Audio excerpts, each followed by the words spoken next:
اعظم شیخ محمد بن عبدالرحمن الثانی نے دوحہ میں اسرائیلی حملے کو ریاستی دہشت گردی قرار دیا ہے۔ اسرائیلی حملے کے بعد اپنی پہلی پریس کانفرنس میں قطری وزیر اعظم نے کہا کہ وہ اسرائیلی حملے کے جواب کا حق محفوظ رکھتے ہیں۔ انہوں نے اسرائیل کو پیغام دیا کہ ان کا ملک اس واقعے کو ہرگز نظر انداز نہیں کرے گا۔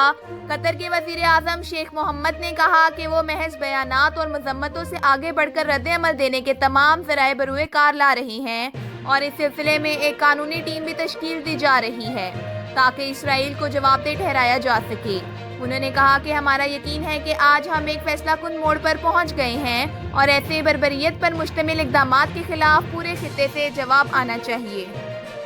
صدر مملکت مسعود پزشکیان نے منگل کی شام امیر قطر شیخ تمیم بن حمد آل ثانی سے ٹیلی فونی گفتگو میں صہیونی حکومت کے جرائم کی شدید مذمت کرتے ہوئے کہا کہ اسلامی جمہوریہ ایران قطر میں اپنے بھائیوں کے ساتھ کھڑا ہے اور اپنے پڑوسی اور دوست ملک کی حمایت کے لیے جو اقدام بھی ضروری ہوا انجام دے گا۔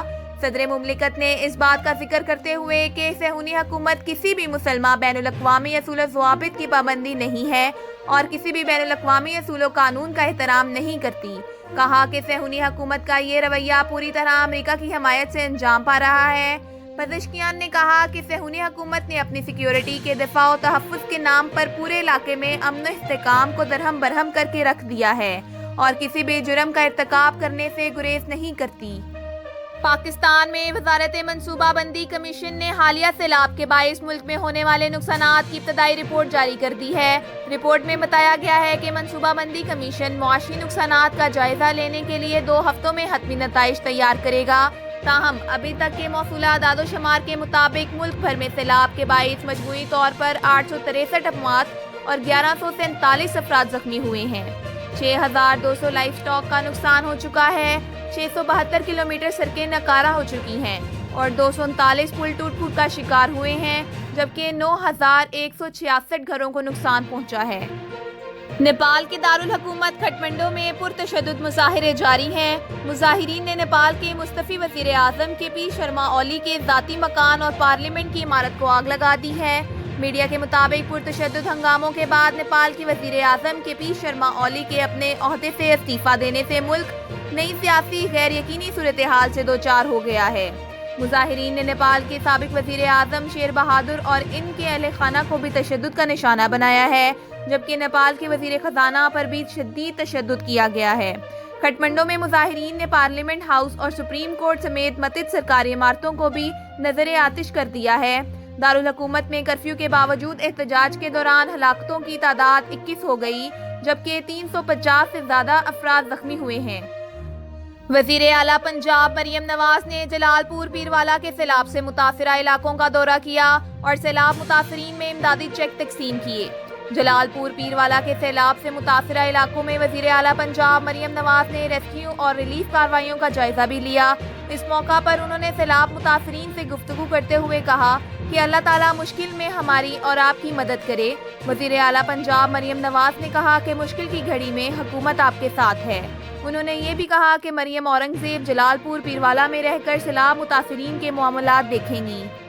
وزیر اعظم شہباز شریف کا کہنا ہے کہ پاکستان مشکل وقت میں امیر قطر شاہی خاندان اور قطر کے عوام کے ساتھ ہے۔ مشرق و وسطیٰ میں اسرائیل کی ڈھٹائی سے جاری جارحیت کو روکنا ہوگا۔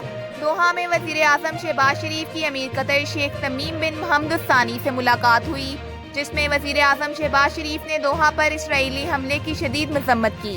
شہباز شریف نے قطر کی قیادت اور عوام سے اظہار یکجہتی کرتے ہوئے کہا کہ اسرائیلی حملہ قطر کی خود مختاری، علاقائی سلامتی کی کھلی خلاف ورزی ہے۔ دونوں ملک ایک دوسرے کے ساتھ کھڑے ہیں۔ اسرائیلی وزیر اعظم نیتن یاہو نے قطر میں کیے گئے فضائی حملے کا جواز پیش کرتے ہوئے کہا ہے کہ یہ کارروائی 7 اکتوبر کے حملے کے منصوبہ سازوں کو نشانہ بنانے کے لیے کی گئی۔